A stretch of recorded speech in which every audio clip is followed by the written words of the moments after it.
السلام علیکم، کیسے ہیں جناب؟ آج آپ کو ایک نئی اپنی قوم کی ایک خوبی بتانی ہے۔ کہتے ہیں نا، پاکستانی قوم سب سے الگ الگ تھلگ ہے، واقعی الگ ہے یار۔ جیسے ہی جو آئس کا وائرس آیا نا، ہماری قوم نے پتہ کیا کیا؟ میرا سٹور ہے وہاں، تو میں نے رات کو آرڈر دیے ڈراپس کے، آئس ڈراپس زیادہ چل رہے ہیں، تو میں نے کہا یار آئس ڈراپس کا ڈبہ منگوانا ہے۔ تو ایک نے جو ہمیں ریگولر میڈیسن دیتے، کہتے ہیں یار صبح دیں گے، تو صبح جب کہتے ہیں شارٹ ہے، دوسرے سے بولا تو کہتے ہیں شارٹ ہے، تیسرے نے کہا کہ بھائی آپ کو اگر چاہیے تو بلیک ریٹ میں ملے گا۔ میں نے کہا یار بلیک ریٹ کا کیا مطلب ہے؟ آپ جس پرسنٹیج پہ پہلے دے رہے ہیں اسی پرسنٹیج پہ دیں، اور بلیک ریٹ کا کیا مطلب ہے؟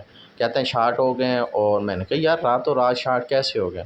اب دیکھو لاکھوں کی تعداد میں ڈراپس، اور پوری ہماری ملتان میں ڈراپس، کیا یہ اس طرح کرنا چاہیے؟ اور اس طرح ایک ڈراپ نہیں، جو بھی آئز کے وائرس میں چیزیں یوز ہے، جیسے